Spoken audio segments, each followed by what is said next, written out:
Welcome to Brewing Controversy.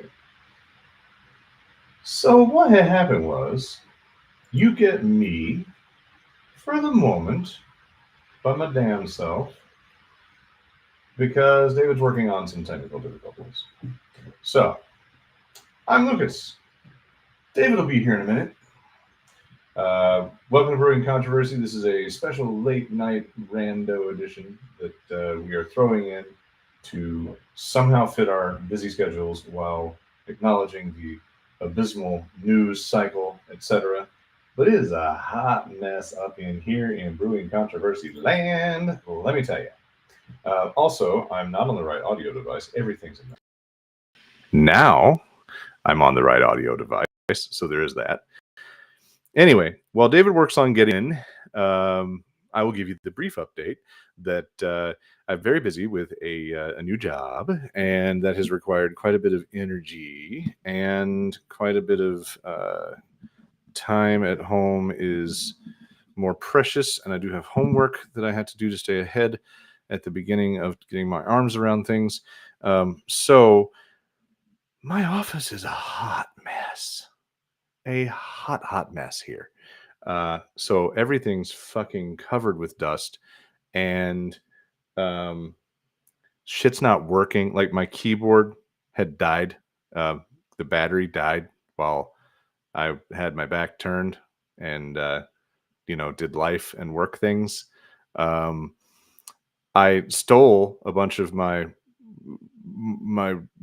business and marketing related awards and trophies and books and shit from this shelf to take to my new office, and had to throw some stuff on the shelf tonight because it would be just a big old empty hole, and I haven't reworked any of this shit yet. It's a mess in here. Very, very much a mess. Anyway, it is great to be back on for the intermittent show that we do here and there. And yeah, so if you see me twisting, like, but it's because I'm having to use the keyboard over here instead of the keyboard down here that would normally have power. So anyway, I will be trying to do that, and I'm going to see how David is doing. Also, there's a really funny extra anecdote to that the keyboard on the laptop is the bum keyboard on the personal machine. And now that I have a new work laptop, the personal laptop is going to the shop, and it's going to get keyboard replaced, probably a battery replaced, because oh my god, it has no battery life. And then it becomes a hand-me-down for the kid. So anyway, David's attempting. He's trying to work on the technicalities of the thing. Hope you're doing well. If you're here, say hello. We will get with you in the comments. We'll get you up on the screen. Trying to figure out if we can get David into this damn thing. Not sure why the invitation link is not working for the man, but it is definitely shitting the bed for him, and I do not understand why.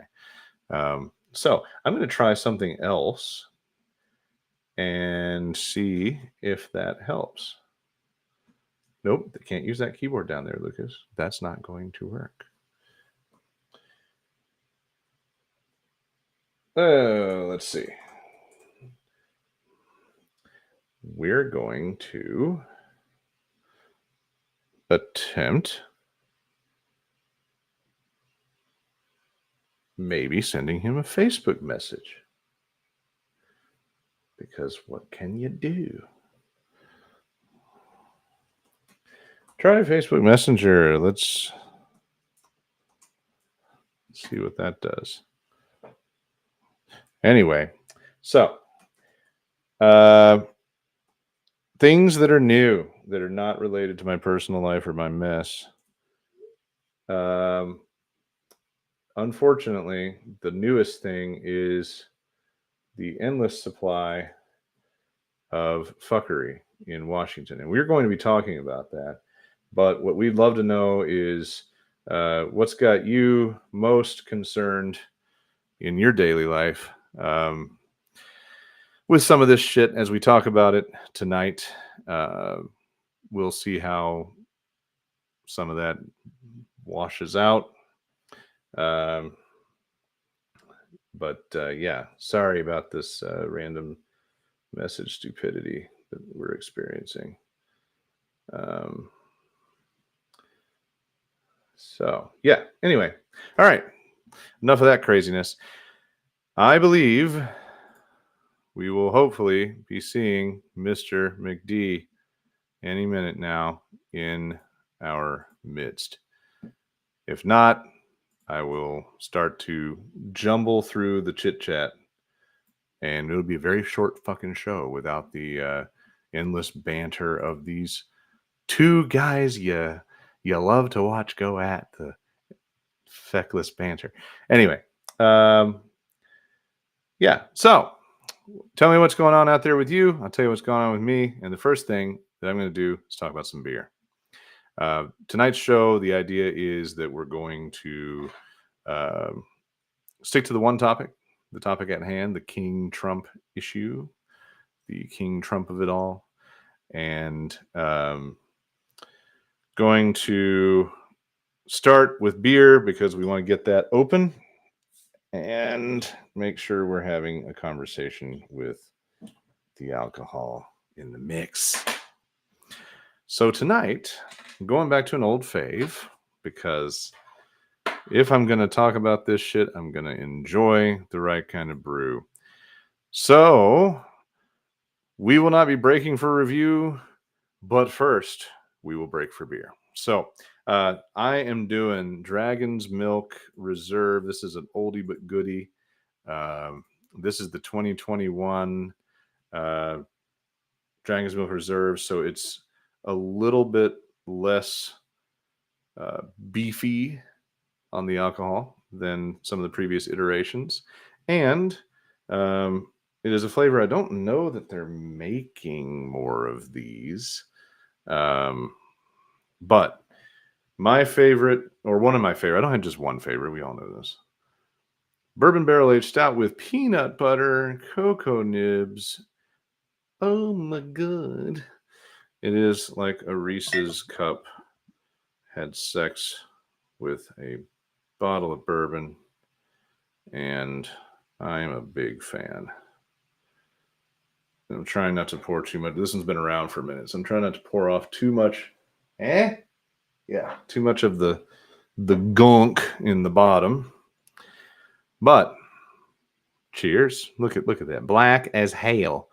All right, it's been gloriously aging.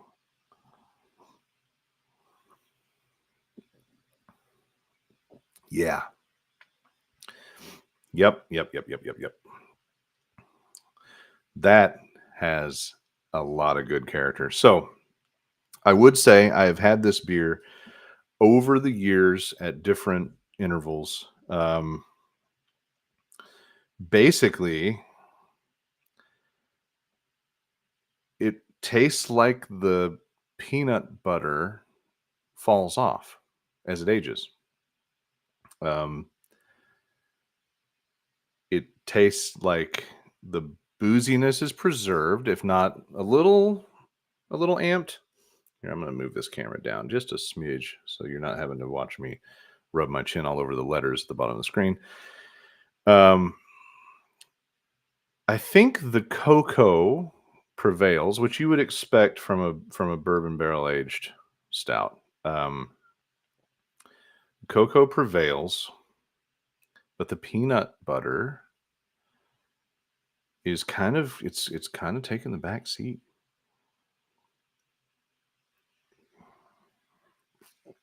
Huh. That's interesting. Like, it's good, but it's coming in it's coming in more like a regular Dragon's Milk, which is interesting to me. I don't know why, like, scientifically and shit, that would be the case, but it does seem like it's a little lighter on the peanut butter piece. So, yeah, okay. Cool. I'm glad I have a good one to ride along with this. All right, so we're still waiting on David's technicalities, but we're going to jump in and we will beer him when he is on with us. So, let me jump into this. Let's talk about the King Trump of it all. I mean, Jesus, where do you even start, right? So we kind of knew that this was the shit show that we were, I wouldn't say signing up for, because so many of us didn't sign up for this. We were trying to avoid the shit show we were trying to avoid. I don't know if we're really seeing the meat of it. I think this is all part of, they wanted to, conservatives like to talk big nuts, because they're generally chicken hawks, and they like to lift phrases like shock and awe from military leaders that they've heard say a thing once on TV. So, they were talking about shock and awe. And I think this is their version of that. This evening, Grand Rapids City Commission, Mayor LeGrand said something really good at the end of the commission meeting, which is where I just came from. He was talking about how this is fear for fear's sake, and I think that is a really good way of looking at it. Like, it's not so much about the shit that's real or the shit that could stick. It's about the blitzkrieg, if you will, of copious amounts of stupidity and destructiveness all rolled into a endless news cycle of stacked headlines of shit. The king thing, which is kind of the nomenclature of the show tonight. The king thing comes from this White House tweet that the dildo in chief put up of a basically there's an image, you've seen it in our show graphic for this episode. That has been out there, and then he took this goofy fake time cover and had the White House account tweet out, congestion pricing is dead, Manhattan and all of New York is saved. Such a fucking ignorant, ridiculous statement. Long live the king, President Donald J. Trump. And I think the idea was King of New York or some shit, but that we all know that's not really where this is going. Now, let's backtrack just a smidge, because I'm sure by now he's on his 8th cigarette. Ladies and gentlemen, David McDaniel has joined us. It works now. Hi. New lessons learned about Restream. Number 1, I want to burn their entire data center down. Number 2, apparently the only way I can get in is if Lucas sends me a link through Facebook Messenger. I then force quit all other browsers and then have to open this in Safari, because if I try and tell this to open it in Chrome, for some reason it kicks out. You are the most trouble-havingest recovering IT professional that I have ever known. I am shocked and awed. I'm sweaty right now in pure rage. Right. So, but let me clarify that a little bit, and we might as well banter about it a little bit anyway. Are you saying because you can see the link in Facebook Messenger, you could copy and paste it verbatim, and that helped? No, so here's the thing. When you try and paste it into uh iMessages through Apple, Yeah. what it does is it kicks me off to some other link, and then tries to tell Restream that I have to log in. And when I go ask Restream, why can't I do this? Restream says, "Oh, well, of course you have to log in," and then it goes through this whole thing about groups and stuff. And I'm like, "No, you have to be able to like send links to people and have them join. This isn't making any sense." Right. And it's somehow it's how Apple is encoding it.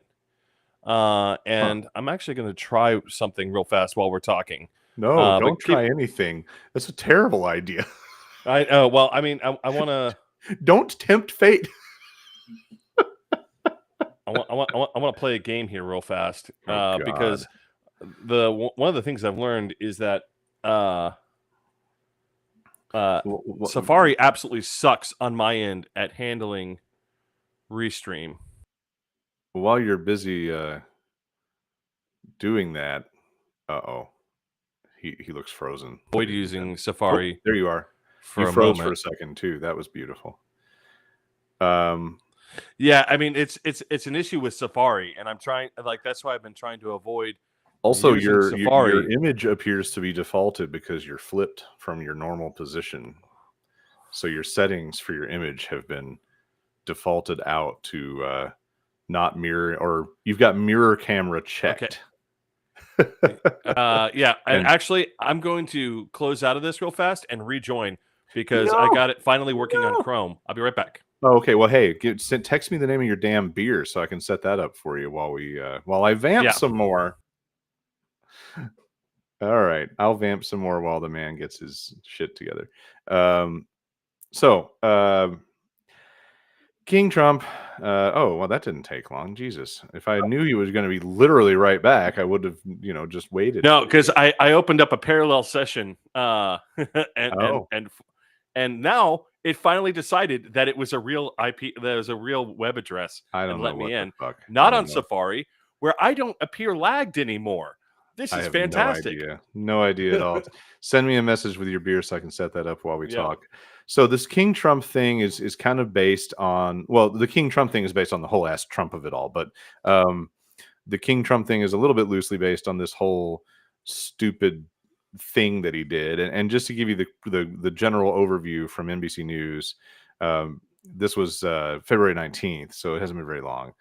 President Trump is branding himself a monarch. President of the United States made an unprecedented declaration on Wednesday while applauding his administration's decision to terminate federal approval of New York's congestion pricing program, which I'm interested in finding out the ultimate fate of that. The official White House social media accounts on Twitter, I will not say X, Instagram, and Facebook soon quoted his post, all sharing a fake magazine cover depicting an illustration of Trump smiling in a suit and wearing a bejeweled golden crown. In the corner of the magazine cover appears the text, "Long live the king." Some critics have accused him of exceeding his constitutional authority during his first weeks in office. No shit. That's what we're going to talk about tonight. So, like, I'm always unsure where he really exists, because I think he doesn't actually think about anything. He just does whatever the fuck he wants, and he really does. I feel like the first blush for him is King of New York, but he'll just take it. Like, he's fine with whatever becomes of the king thing. But his thought processes and his entitlement and his do whatever the fuck he wants mentality definitely fit the King Trump problem. I do like Kathy Hochul's response. She said, "I'm here to say New York hasn't labored under a king for over 250 years, and we sure as hell are not going to start now." Okay, Kathy.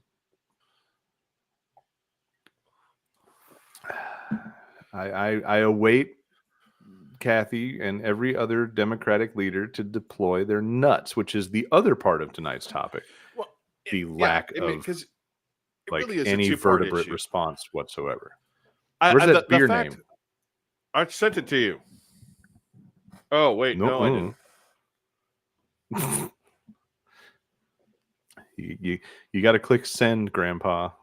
No, We'll do a beer break for your beer because I already did but first beer to kill time, so I'm already. The problem ass deep. is I was having to create messages to myself to try and loop it back through Apple's system to trick it. So that's everything I've been writing to you. according to David's string of consciousness that I just received in my text messages, I'm going to go find double XL brewery PB&J mixtape. Zool, not double XL. Fuck you so hard today, Apple. You hear that, you fucking budget Romanian code monkeys?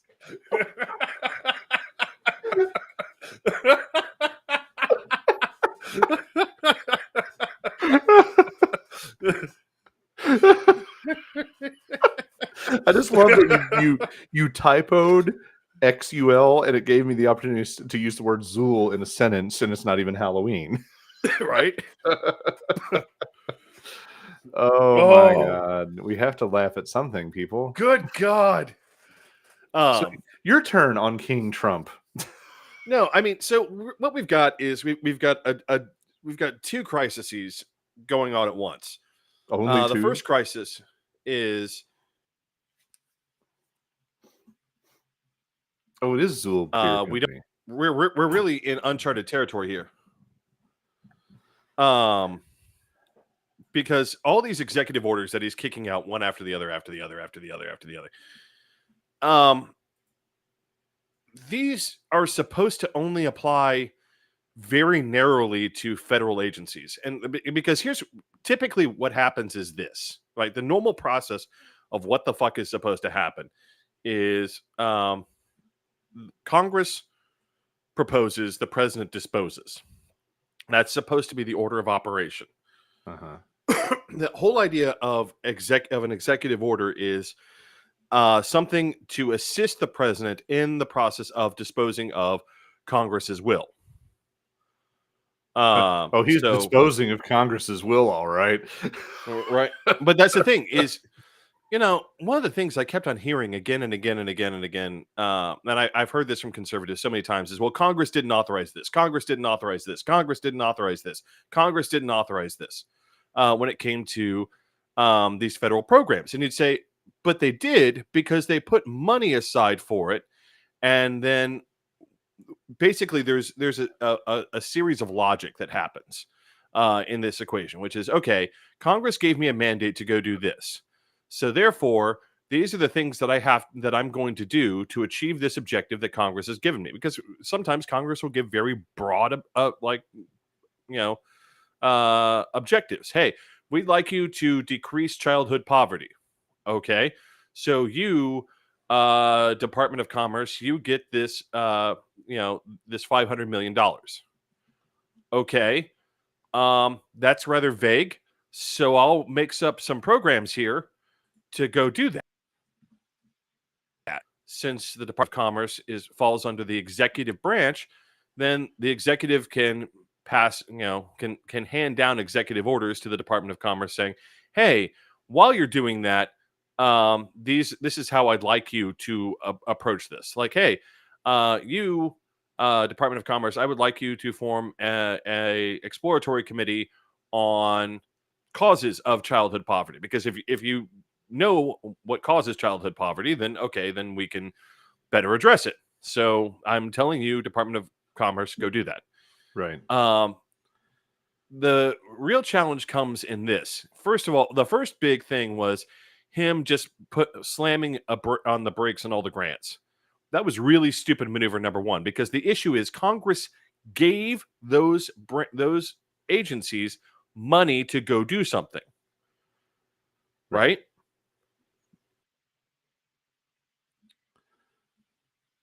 They don't want to do it, and he may put up roadblocks in between that department and basically, try and skirt around disposing of Congress's will.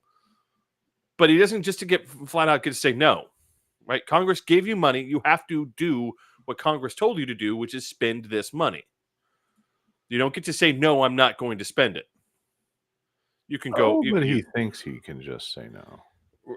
And this whole idea, the whole king thing is. And the worst part is they get to for a minute or two because we have this stupid fucking molasses ass system in place where we have no emergency fallback and we have to wait for shit to meander through legalities while people, in some cases, literally starve. Well, and the issue is that Congress is supposed to react to this as a branch of government. And the problem is that right now Congress is not reacting like a branch of government. They're not reacting like anything. Mm-hmm. Now, today they were supposed to have a vote on the budget, and even with a majority in both houses, they can't figure out how to do that.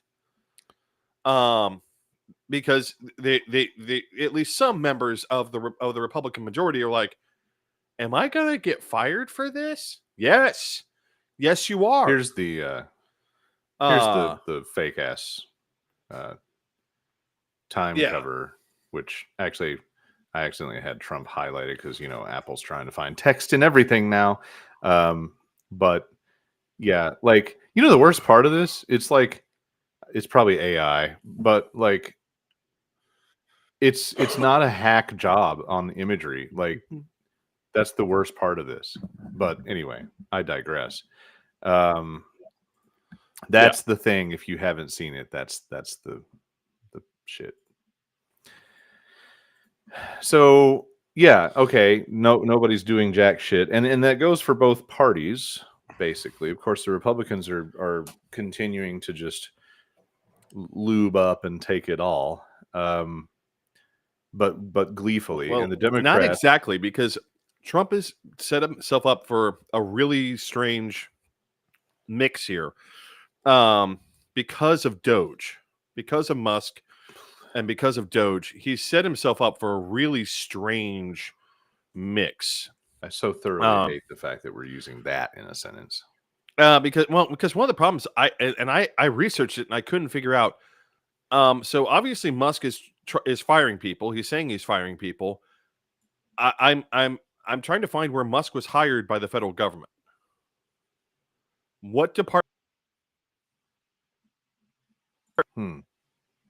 Because it seems like they're trying to like make it seem like he was hired under the Treasury, but the Treasury can't fire park rangers. The only office that could possibly do any of this would be the Office of Personnel and Management.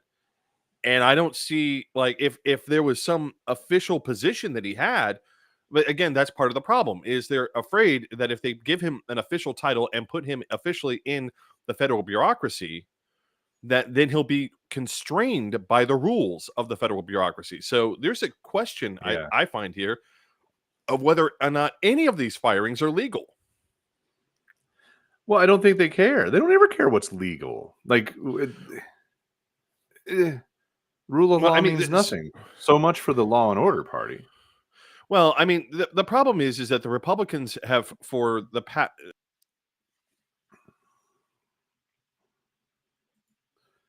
so the Republicans figured that they would get some sort of grace for Nixon.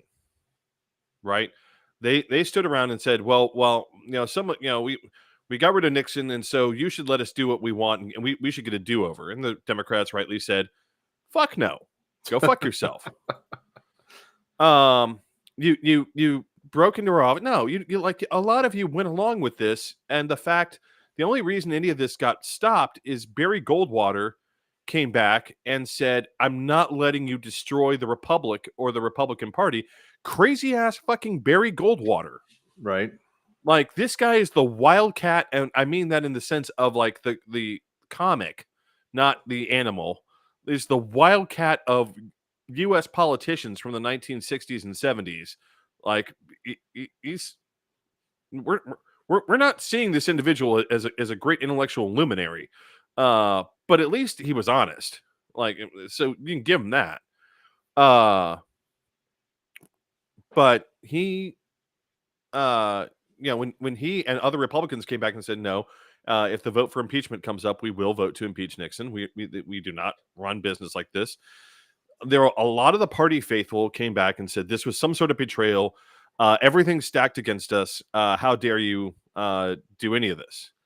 And so, as a consequence, they developed this legal philosophy, and they talk about it a lot in the movie Vice, which is the legal principle of the unitary executive. Unitary executive? Yeah. Yeah.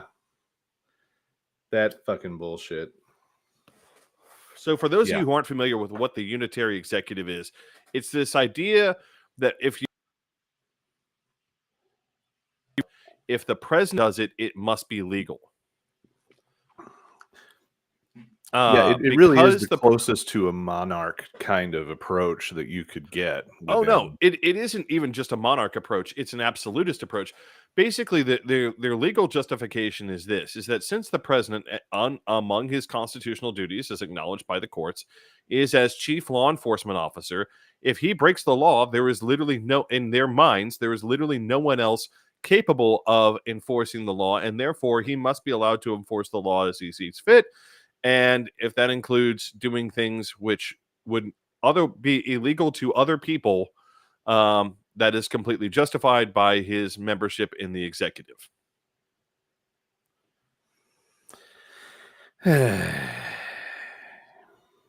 Dandy. I mean, it's an insane philosophy. It is absolutely insane, and it is one of the things that I've been looking for as a canary in the coal mine, and it might still be coming. I imagine that they will try and do it still, is what's called an enabling act. Now, what's an enabling act? An enabling act is I feel basically... like you've talked about this before. Yeah, maybe I have, but that's the canary in the coal mine. Please reiterate, because I don't remember the details. Yeah, an enabling act is basically an act which says we are officially suspending the Constitution when it comes to the powers of the executive. We are enabling the executive to take extraordinary actions which would normally be illegal to face a particular crisis. Now, our Constitution doesn't allow an enabling act. The courts have consistently said Congress can delegate some powers to executive departments, but at the end of the day, the buck stops with Congress, and Congress has to do certain things. And in fact, ironically, with some of the conservative courts' more recent decisions in their attempts to attack the federal bureaucracy, they've put more back on Congress. As your Congress, you have to do things. You have to pass these acts. You have to, if you want this agency to do this, you have to pass an act that tells this agency to do it. You can't just, like I gave an example earlier, you can't just hand out these vague mandates anymore. Right. So you have to pass an act that says, I am putting $5 million towards that. Earlier I mentioned an advisory committee, right, about causes of childhood poverty. Yeah, right. You have to line item and say, Department of Commerce, I am handing you $5 million to form an advisory committee on causes of childhood poverty. They are to do this, and this, and then submit a report back to Congress and the Department of Commerce. They have to. The courts have basically now been trying to say that Congress has to be that explicit every single time, and of course, Congress doesn't like being that explicit every single time. They would rather just hurl it down the hallway and hope there's a fucking wide receiver down there someplace to catch it in the end zone. Mm-hmm.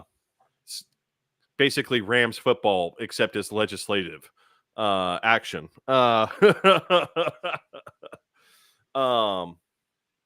So it's a bit of an issue now of, well, can the president just simply take powers away from Congress if Congress doesn't object? And generally the answer by the courts has typically been no. Even conservative courts have generally said, no, Congress as ultimate authority, Congress has to go back and do this. The problem is that part of the Republican ideology is that, well, we don't want to do anything, therefore that way we can't be blamed for anything, right? Yeah. We don't want to touch any of this radioactive bullshit. That way we can't be blamed when it comes time for midterms. Right. So it's this paralysis of, you have Trump doing shit which is illegal, Congress, who should be doing stuff if they wanted him to do it, passing acts to allow him to do it, and then them not, because they don't want to have dirty hands. Aside from hoping that he and Musk and all their antics eventually run afoul of some incredibly moneyed, powerful people that have several working men of the trade on speed dial and arrange for assorted wiring problems in vehicles and long range projectile hurling. That's been my only hope for an end to this shit in short order. Otherwise, I see us spending basically 2 years in just this constant tailspin of fucking do whatever you want, go through courts, do all this fucking bullshit. It'll take forever. Half of it'll do great damage, blah, blah, blah. And then I don't have any reason to believe, and we'll pivot to this in a minute. I don't have any reason to believe the Democrats are going to do anything about it. But I will say this: Trump. Why don't you think it's possible to piss off the wrong, powerful, rich people at some point? Right now,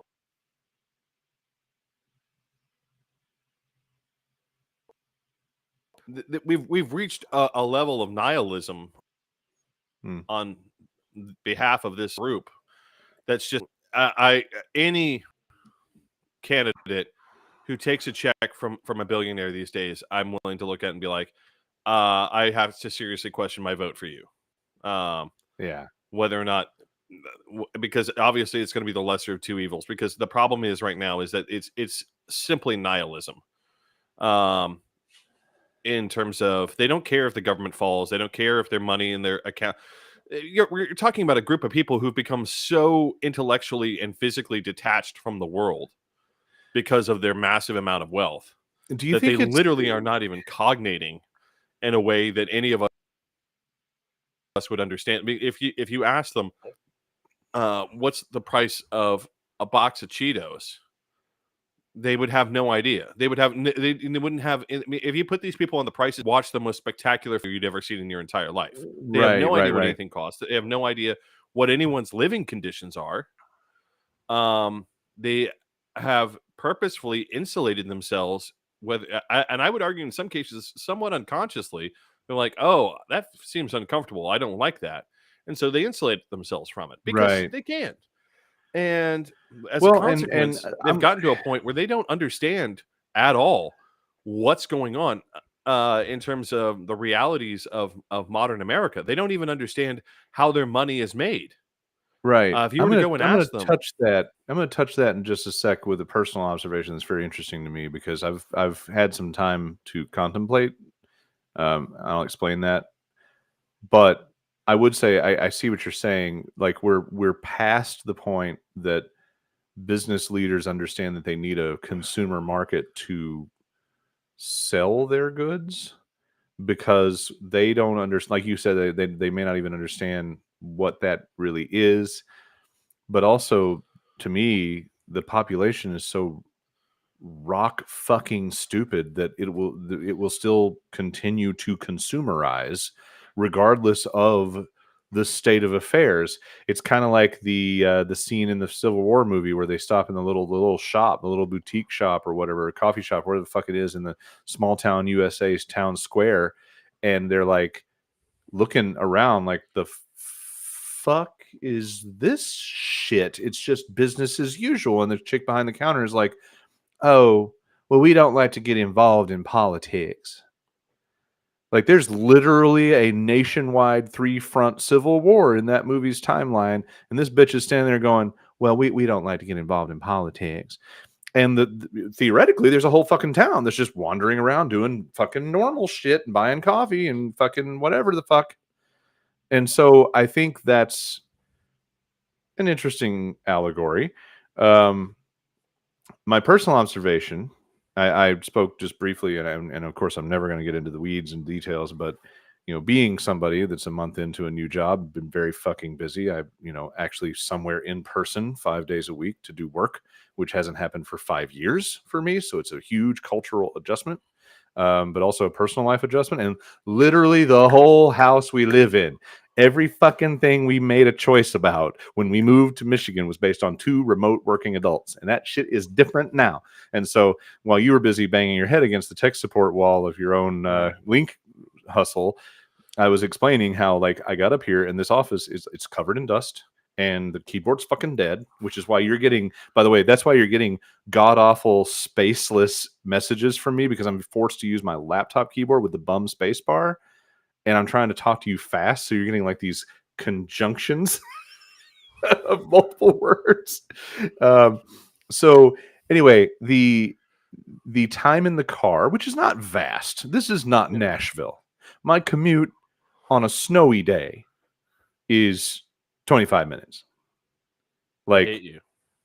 And that's all the way, literally all the way the fuck across town. Like, this city is very neatly organized into 4 quadrants, and our addresses reflect it. And I am in the northwest quadrant. My work address is in the southeast quadrant. I could not possibly have found a way to work further across town than where I work. It is the only box that was not checked in my wish list of job traits, which was to be on the same side of the river as me. It's not only across the river, which wouldn't be too much of a crime because that's downtown, that's a mile away. It is way the fuck diagonally across town. Regular days, clear weather, highway travel, 10, 15 minutes, depending on how fast I speed and how the traffic is. Snowy days, 25 minutes if it's maintained. If it's fresh and piled up and crazy, it did take about 40 minutes one of the days, but that is pretty reasonable. In Nashville, of course, there wouldn't have been any minutes. It would have just stopped. All of it would have just stopped. So Pretty much. What happens to me in that 10 to 20 minute commute, 2 things have happened. Thing 1, I now listen to morning comedy talk radio because I have time in the car again. So I'm listening to Free Beer and Hot Wings, which, by the way, are headquartered right there a mile from our house. Did not know that until about a year in here in Grand Rapids. Thing 2 that happens is I drive into, depending on the commute, but depending on the route, I have like 10 different routes I could take to work. But depending on the route, I may cross 5 municipalities or townships because they're all jammed up together in the greater Grand Rapids footprint. And I've come to an unfortunate conclusion. The city of Grand Rapids snow plowing compared to the city of Kentwood's snow plowing is goat shit. It's total fucking goat shit. Like, I thought, Southern import, like, I'm just impressed that a snowplow is happening fucking at all.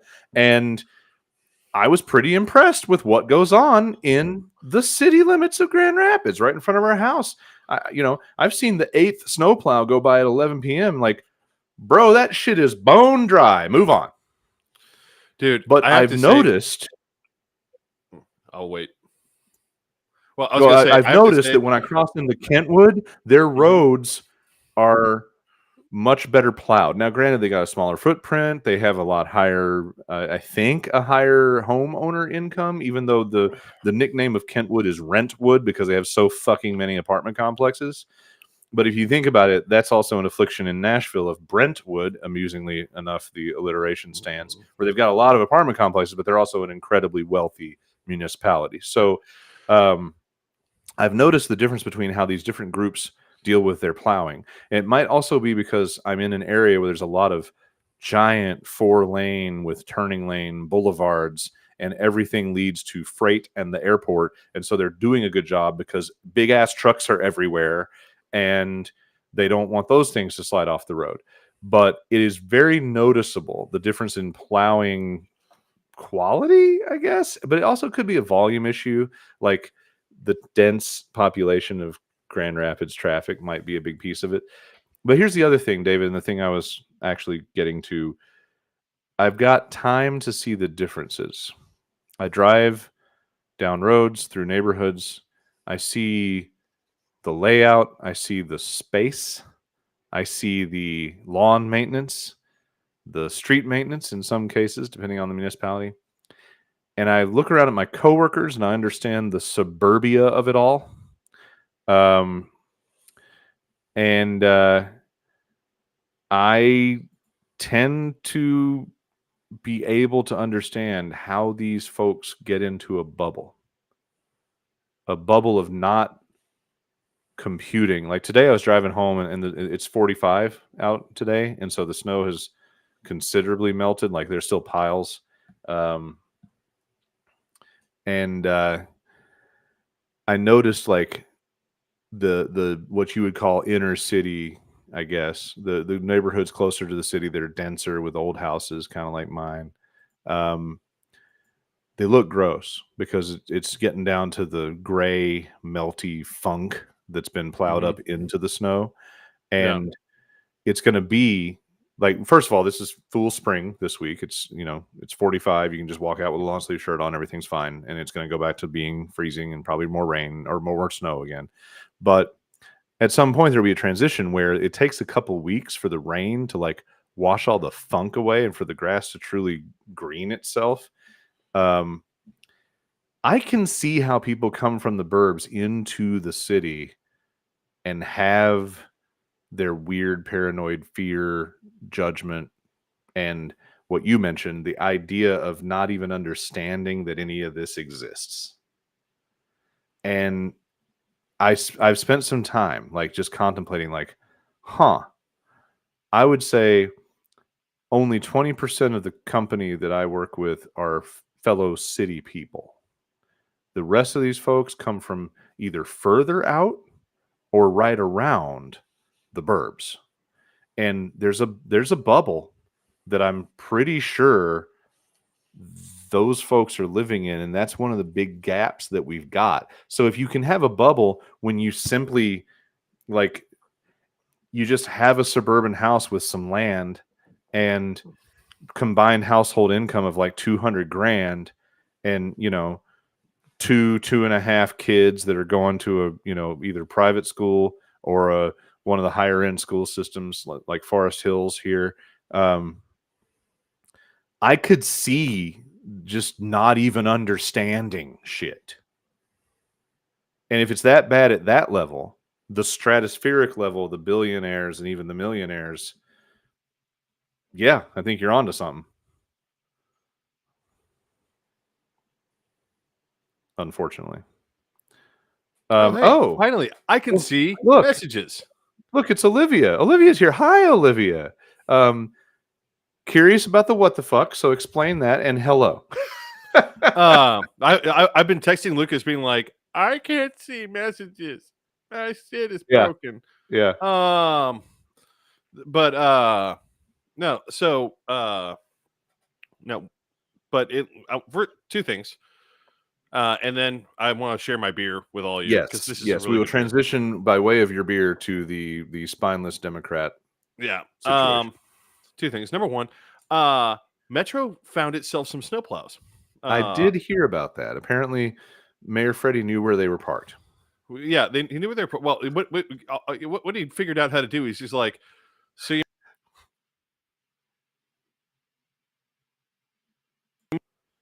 yeah. Oh well, shit. Why weren't we doing that before? uh, and also, I don't know about the at least the Olivia missed the house. personal invitation to this particular stream that was given a few days ago, but that's cool. We're glad you're here. The one of the things the trucks that they use to spray to keep the mosquitoes down, they've retasked into, oh, I can load this with brine. Oh. And go salt the streets. You just wonder if they ever call each other, because up here, like the public works trucks here are like giant rolling rectangular Swiss Army knives. They fucking do everything. Like in the spring, they'll be converted and like the plows come off and the other hoses and nozzles do different things. I don't know if they do the mosquito spray thing, but the mosquito is like the state bird of Michigan or some shit. So there is a problem, but Yeah, but you would yours don't expect that in a state where if you fling an object in any direction, it will land in a water body, whether it's a considerably sized puddle all the way to an inland sea separating you from Chicago. So I just want to point out your mosquitoes have not been responsible for the complete depopulation of your largest city twice. well, yeah, there is that. For those of you who don't know, Memphis has actually been wiped out twice by yellow fever. They are normal, run of the mill, like regular sized textbook mosquitoes, as opposed to the southern mosquitoes that, like, if someone was stupid enough to name their little league baseball team the Mosquitoes, the same bug could land on the back of the jersey and cover the logo mosquito up with its body. So yeah. So let's do a beer break for you. And now you can actually join the stream. you know, since 20 minutes in. since you are now in the show, let's talk about your beer. I already did mine off the top, but you've got PB&J mixtape. So I normally don't do sours. I'm not a big sour fan most days, unless it's like really super tart. But this is just too fucking perfect. I tried this at the store, and it was super fucking delicious. It is peanut butter and jelly. I mean, there's the only way to describe this is that it is like without the bread. So it's peanut butter jelly time. Clear. Yeah, peanut butter jelly time, peanut butter jelly time. Na, na, na, na, na. You have a very clear, distinct peanut flavor, and then it's followed by a very clear, distinct grape jelly flavor. And it is delicious, and it finishes with that like that kind of mix of the two. Do you have a can it is or a bottle or something to show off? I got a it's okay, growler. Yeah. But no, it is absolutely fucking amazing. It sounds really good. How do they accomplish I can't imagine a sour with peanut butter going on. That sounds really interesting. Yeah, I mean I think what they did is they didn't make it peanut buttery. Like you don't get a and then you get jelly. And those are the flavors that you get. And so first you get the peanut, then you get the jelly, and then you get that sort of mixing of the two flavors in the back of the mouth. And again, it's just so fucking perfect. I mean, it is it's like again, this is not a normally in my wheelhouse, but it's the quality of the craftsmanship here is just fucking phenomenal. It's just lit because it's so spot on. It is exactly what you would expect peanut butter and jelly to taste like. So it's a great beer. It's not heavy on the alcohol. It's not heavy on the nose. The only thing I kind of wish it had more of is its carbonation kind of fucking sucks. Of the growler and them just not having enough CO2 in the tank. I don't know. But I get the impression from drinking this that it's not a heavily carbonated beer. I almost feel like this would be the only thing that would make this more fun. It would be if they, pumped a little bit more CO2 into it and got it a little bit more bubbly. But that's about it. Well, it sounds delish. Zool. Is that Nashville? No, it's Memphis. Memphis. Yeah, I knew it was. Yeah, okay. We'd done and they are. I don't believe they actually have a physical location. I believe they're a gypsy. Okay. Which for those of you who don't know what a gypsy brewer is, gypsy brewers are, and they're for some reason I find that they're more prevalent in Tennessee than they are in a lot of other places. Which are gypsy brewers are basically brewer collectives that location. They come up with a recipe, and then they go lease space on some other larger brewery's floor to borrow their tanks and borrow their equipment to make a beer, a run of a beer. And then they obviously kick back X% back to whoever's equipment they're using. So there's actually a lot of gypsy. There's Gypsy Circus, which is appropriately named. There's Zool. There's Flying Tiger. Right. There are a lot of these gypsy brewers in Tennessee, and I think part of it is that there's a lot of extra space on a lot of brewers. I think if you're looking at Jackalope or Yazoo, if you look at their overall footprint, they make a few beers, but you're like, you have a really big facility to only be making these, like, oh, we don't have to think of new stuff all the time. We can just profit off of other people's work. Yeah, I like that. Well, cool. Let's hop back on the King Trump shit and talk about the limp dick fucking Democrats. Like, I mean, I wish I was surprised. That's the problem. But I'm actually surprised by the level of limp dickness, and really? I think I am. I feel like I feel like they're groping around trying to figure out where they fucked up, and the problem is that they have the voice that they're listening to is not the right voice. The voice that they're listening to are the Fettermans, the Delaney's, the people who would be Manchin if they were just a little bit more fucking ruthless about shit. Which Manchin understood how to be ruthless, and that's why he got to be fucking Manchin. If I'm looking at Fetterman, if I'm looking at Delaney, if I'm looking at some of these people, they're listening to these people saying, well, you've lost touch with the middle class. You don't understand. And they're focusing instead on these social issues, not on the economic ones. Because if you listen to Fetterman and you try hold and talk on. You're saying Fetterman, you're saying the Fettermans of the world are telling them that they've lost touch with the middle class. And it's the social issues, but not the economic issues. Is that your thesis here? That seems to be what the lesson that they're trying to take away from all this. I mean, yes, it seems to be the lesson. I just find it interesting that Fetterman would be leaning into that and not just the... Have you not been listening to him? Well, I mean, I have seen some of the buzz about how he's really falling from grace. He's getting primaried when he comes back to Pennsylvania. That much is for certain. Yeah.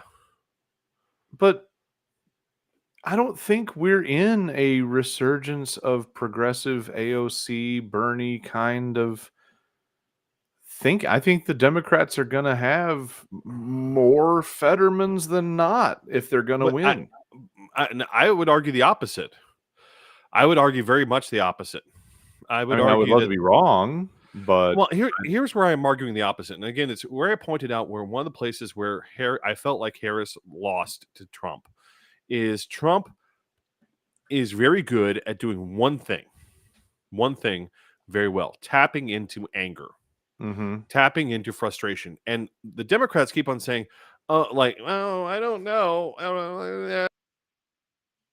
Listen, saying, no, what they're doing is wrong and it has to stop and we're going to do something about it. And here's what we're going to do. And instead of standing up and saying, no, we are like, for instance, off the top of my head, instead of telling people, oh, well, we're going to give you $50,000 to your new house. Well, how about you just build more fucking houses? Could you do that? Could you say like, hey, the federal government is going to commit to building to funding new public-private partnership housing developments in overpriced areas. So yes, we will go into San Francisco and we will build 20 new high rises and we will force the market open. That would have been go into Nashville, and we're going to go in and we are going to build, 40 new, like we're going to build like the housing for you.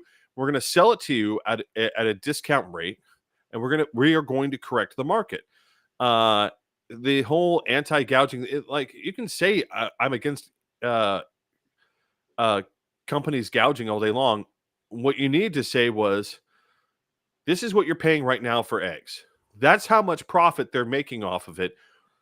There is not a crisis in production. There is a crisis in distributing the money that you make and handing it over to Kroger, to Albertsons, to Fred Meyer, to all these other people, and them and instead saying, you know what I'm going to do? I'll tell you this.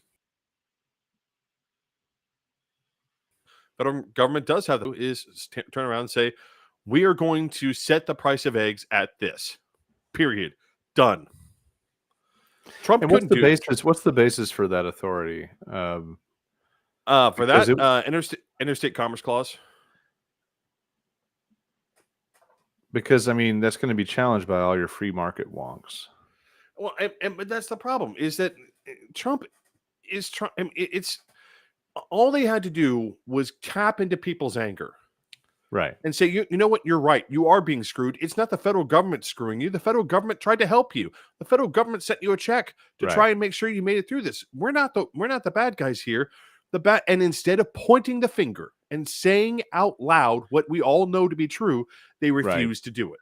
Right, because the reason we're here is because they, instead of standing up to the businesses that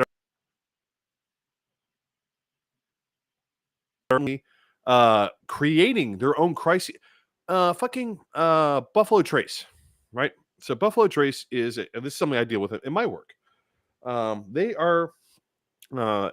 and Eagle Rare and a couple of other bourbons are all produced by the same distillery. And over the past 6 months, it's gone from being able to, I can order a case of Buffalo Trace at the drop of a hat, to all of a sudden nobody anywhere could get a case of Buffalo Trace. And people started asking why. Like, how all of a sudden did we go? Because, I mean, it's a good mid-shelf bourbon, but this is not something that's incredibly rare. I was about to say. And the answer was, can't get Buffalo Trace. Gosh darn. Yeah, anyway.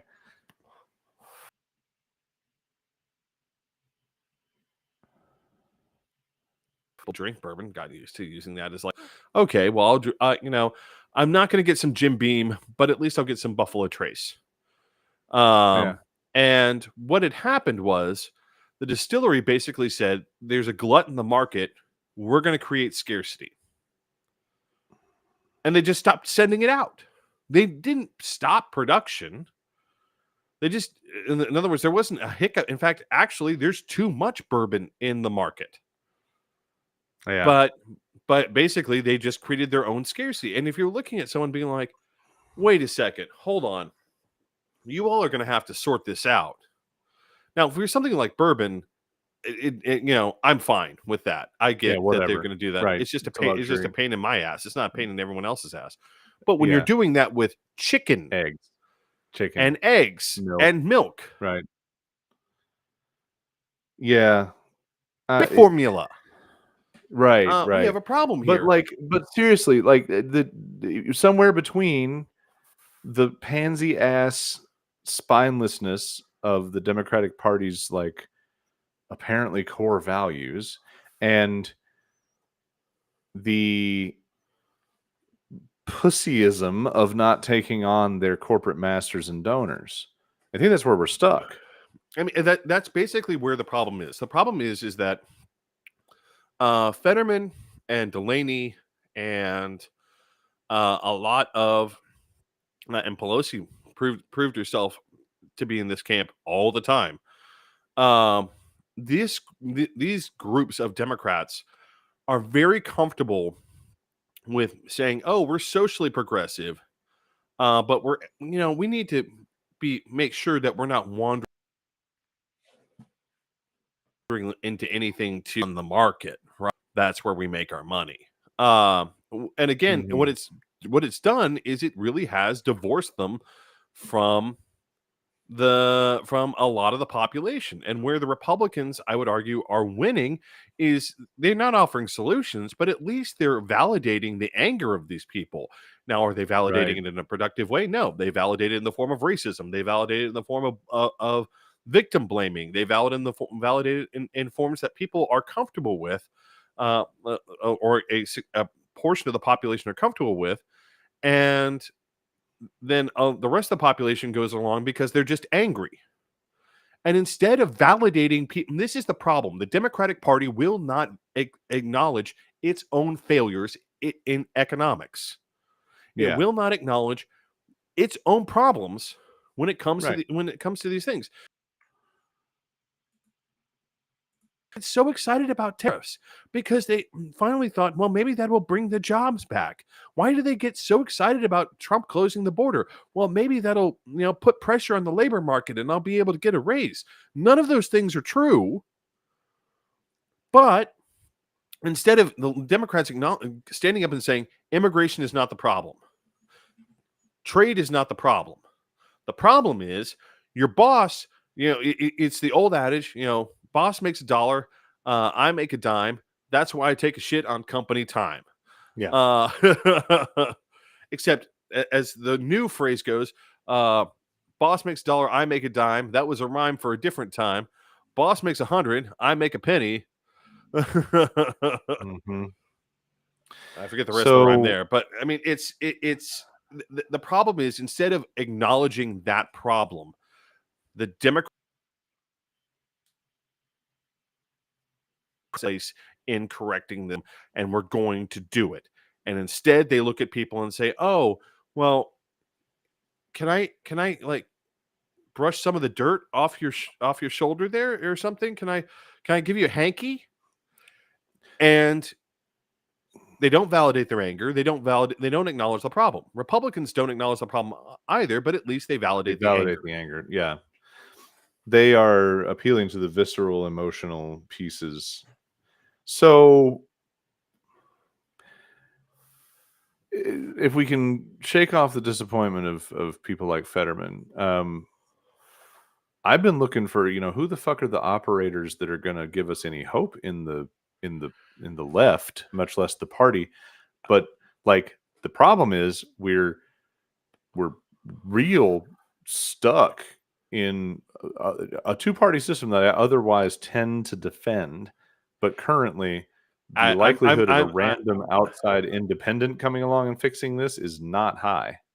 well, I mean, at this point, I think the only real, unless the Democratic Party can pull its own head out of its ass and stop playing these pussyfoot games, I'm ready for the burn it all down category.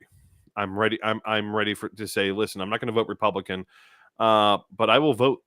I will toss my vote away and vote for some fucking third party asshole. I'm almost to that point because So you're I, ready to I jump on the Palestine ride or die kind of team? Like, I mean, no, I mean, like those guys are idiots. But the problem yeah, is that but the here we the are. Democrat, here we are, and the problem is that you keep on looking at the Democrats being like, are you going to propose anything?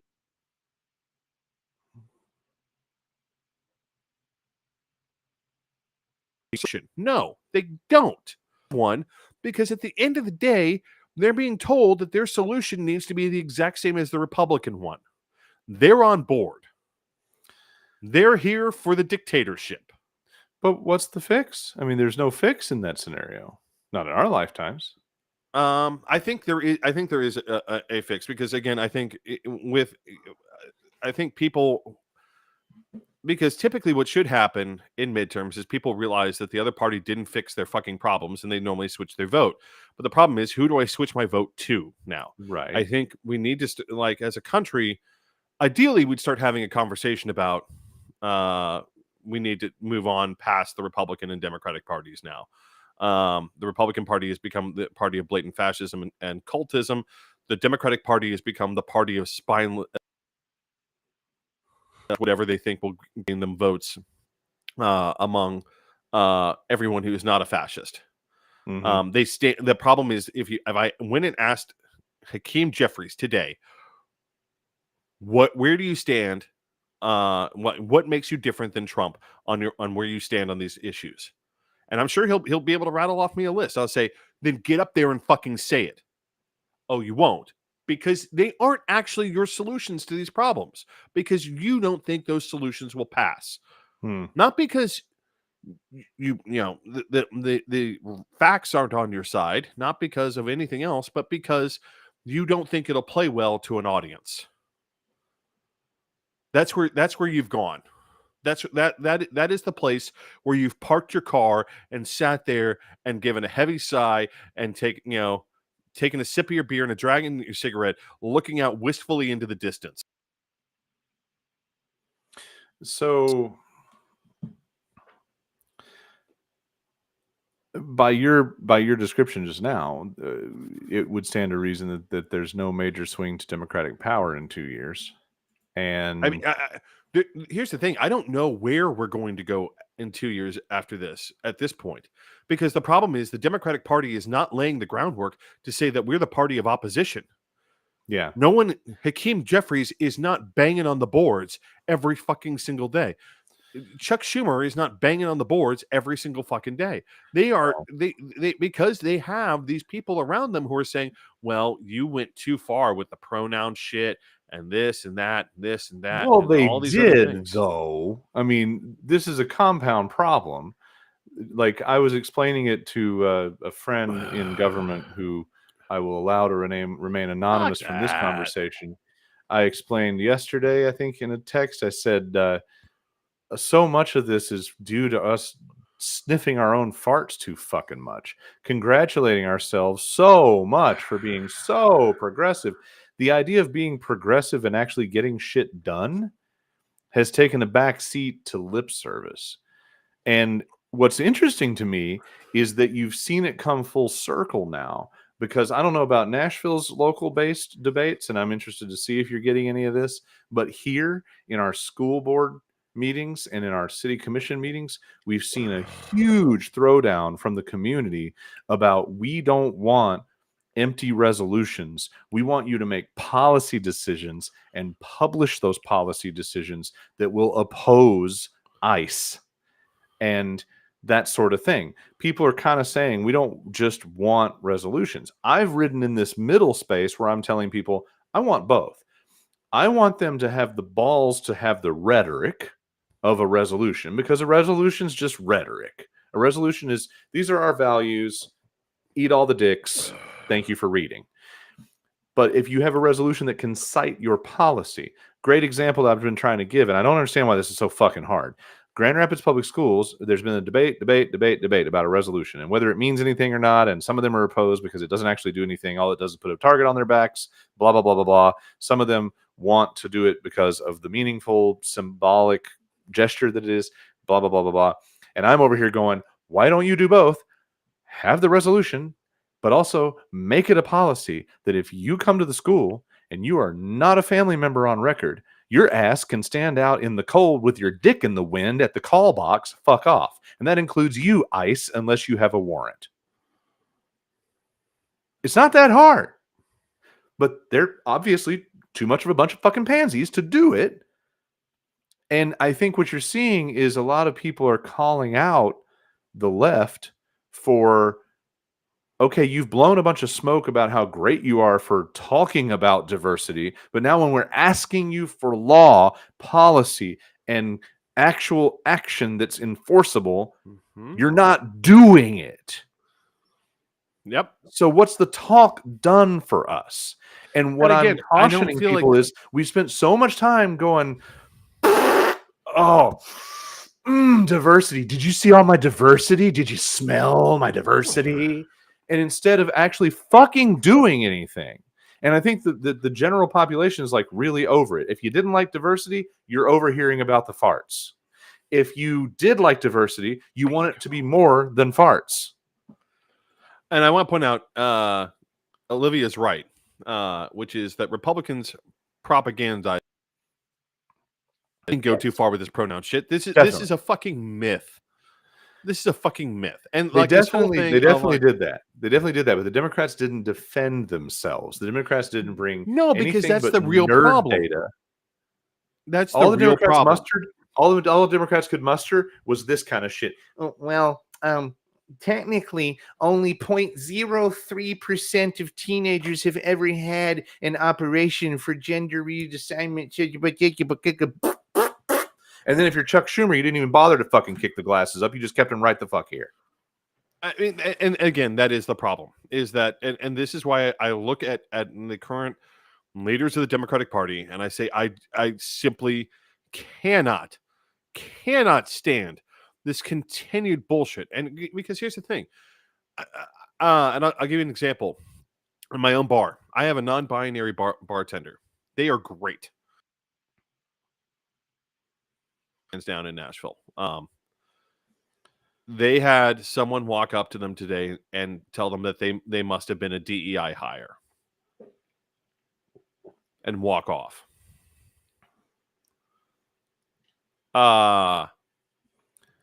This isn't about, I mean, this person does not look at people and demand like, they don't look at people and demand, like, I'm sorry, those aren't my pronouns. That's not how they operate. They're like, who the fuck can live like that?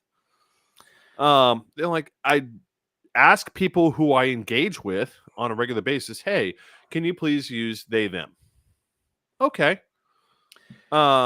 It's, Yeah, and but honestly, at the it's not end of the about day, how they conduct themselves. It's about how the political leaders have, um, I'll say, tokenized these people.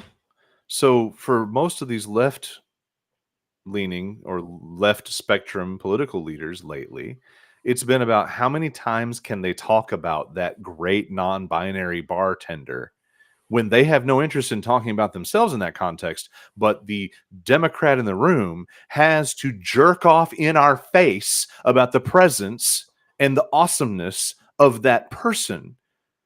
And they've gone so far past just, hey, that's a good thing. We did the right thing. Good for us. To, did you see it? We did the right thing. Did you check out my diversity boner?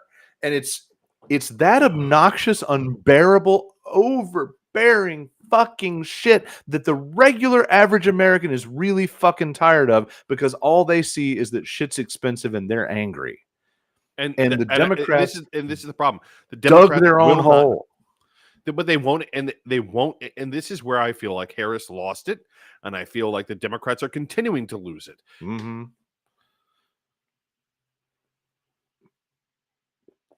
Them, instead of standing, we oppose this. Instead of, here's the problem: is this: the Democrats are so afraid of escalating the situation that they Yeah. allow the Republicans at every single point to escalate the situation. And Yes. the problem is that Jeffries and Schumer and the rest have to be willing to play brinksmanship, and they don't. They keep Right. on trying to play in their minds, they're playing 3D chess Yeah. and being like, oh, well, they'll come back to us eventually. I'm like, no, they have no reason to. You are so, there are so many, and the problem is the leadership of the Democratic Party is so stuck in the fucking 90s, is so stuck in the Bill Clinton era of, when Bill Clinton stood up and said the era of big government is dead, and went back to all the hippie folks, but we're really not. We're really just good old people like you. And they're the, if I had to look at the point at which we really started flipping ever so slightly year by year, ticking over year by year over into populism, it's Bill Clinton that starts it. And the problem is that Bill Clinton went off and he did some terrible things as a Democratic leader. But he appeased, he made people feel like, oh, well, you're listening to us. And the problem is the Democrats don't are instead of saying, no, I'm listening to you and I'm giving you something for it, instead they've ceded the ground. Now it is populism. This is our choice. This is consumer politics 101. This is TikTok land all over the place all the time. And instead of saying, no, I'm going to do something, because that's what people are to do something. They're broken and they want their government to fix it.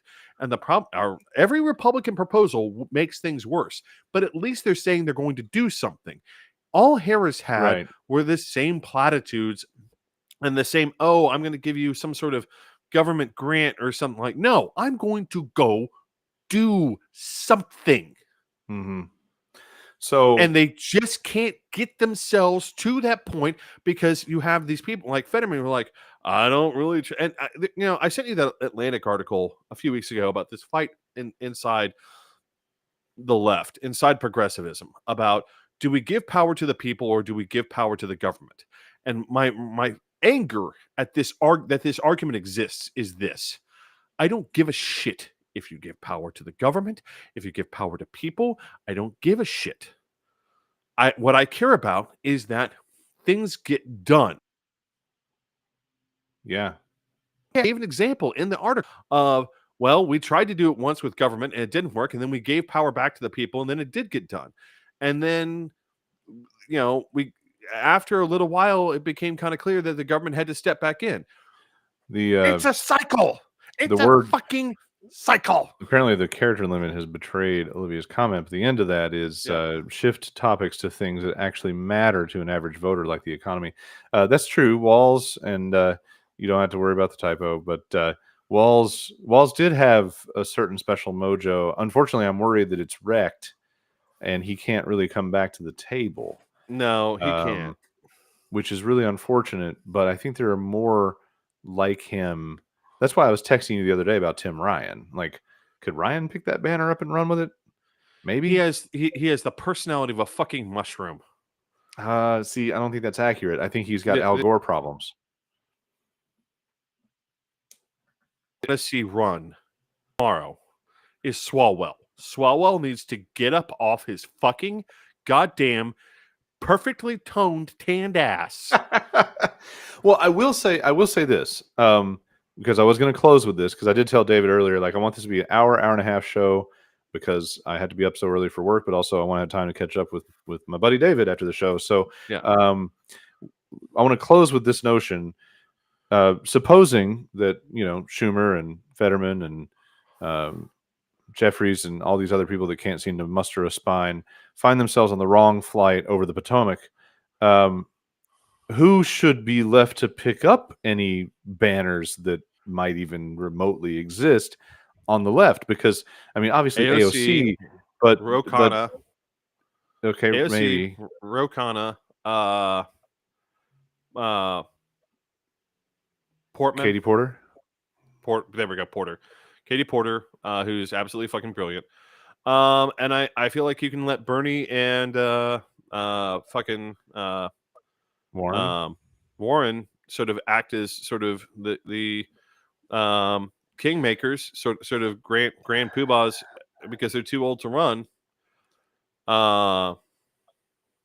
No, I like your Swalwell idea. I don't think I think there's too much baggage on AOC because she's been trashed so hard by the right that their cultists and minions feel that she's put this Swalwell in there. Put Swalwell in there and see how it works. Socialist.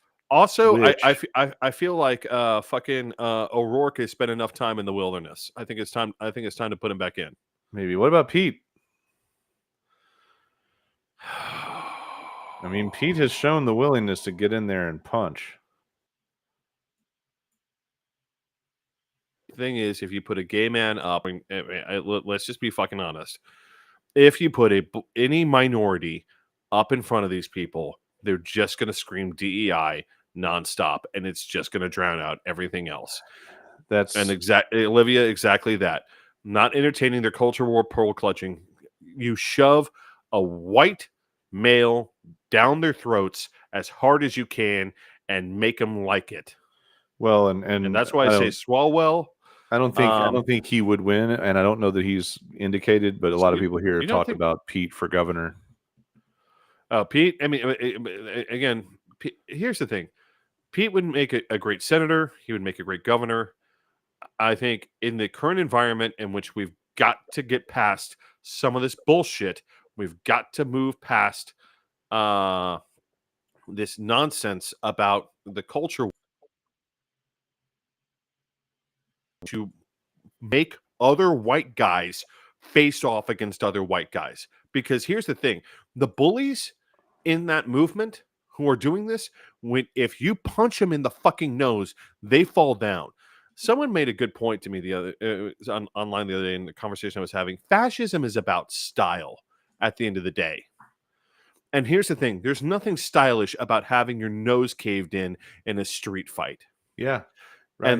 And they don't, like, if you get it, like if a black man does it, then you get sympathy. If like some sort of radical feminist like jumped me, I didn't see it coming, you don't get any sympathy. Like Right. you might get some sympathy. But if a white guy stands up, one of your own stands up and says, fuck you, go the fuck away, and does it, then it's not stylish. Now you are done.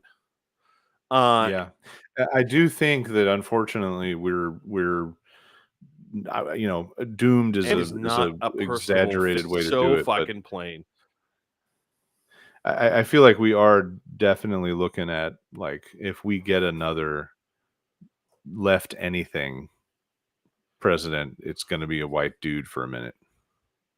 Yeah, and unfortunately the venture into black president land, my cynical views of 2004 may be proving out in that we weren't ready.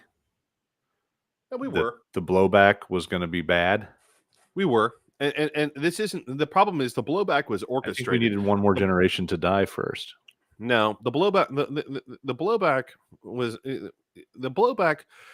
All elements.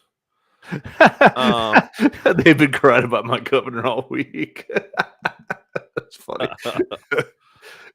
This is true. They have. They are really afraid of her. And because they are really afraid of woman governors right now. But I will say this: wonder why the blowback was, there was no way to anticipate this, because Republicans literally looked at the board and they said, no one, I don't think anyone at that time anticipated or even would have imagined that anyone would have gone to this point. I don't think even Karl Rove was willing to touch this kind of trash. And well, that's probably true. And the problem is that there were people in the lower echelons down below who didn't say about this, and we will, and they did. They amplified every racist message that they could. There was backlash against this. The problem is it, unfortunately, in order to get these assholes on board, it's going to have to be a white guy doing it. For our grandparents, it was this really nice guy named JFK. Mm-hmm. Who got them on board with it, and his successor, James Johnson. And it's going to take. And again, if I look at someone who can meet that RFK mold, it's going to be Swalwell. I don't think you're wrong. I can't say that he doesn't qualify. I'm worried that we have just solidly allowed the shitting of the progressive bed for a long time. The problem, I do like what you say about the women governors, though. The progressive bed hasn't been shit. Do what? The problem is we haven't actually done anything progressive. Well, that's true, the problem. But yeah, I do like the woman governor thing. We're having a new election here, and we've got another great woman lining up for it that'll probably get the nomination. Benson is in, and she's got the possibilities of following in that Gretchen path. So maybe the governors are part of the secret to all of this shit. We'll see. I find it interesting that Whitmer was reappointed to that Council of Governors or whatever by Trump. That's fucking random. So he wasn't even paying attention. Yeah, not like any of it's supposed to ever make any sense. Anyway, good to see you once you finally got on, sir. And thanks for joining us out there. We will figure out whatever pops up next in our bubble of interest, and whenever we align schedules, there's a lot to be done, and we're gonna try to make this a little bit more scheduled from now on. Hopefully, going forward. I would love to get David to do his time machine episodes where he can riff on history with you, Uncle Dave's time machine. We'll have to adjust to make that work technically. And apparently, I actually got invited to go join a TikTok channel, so I might be. Oh, that's cool. Maybe, depending on whether it's illegal that week or not. It's basically David explains shit. Oh, okay, cool. All right, ladies and gentlemen, thanks for joining us. Good night. Good evening.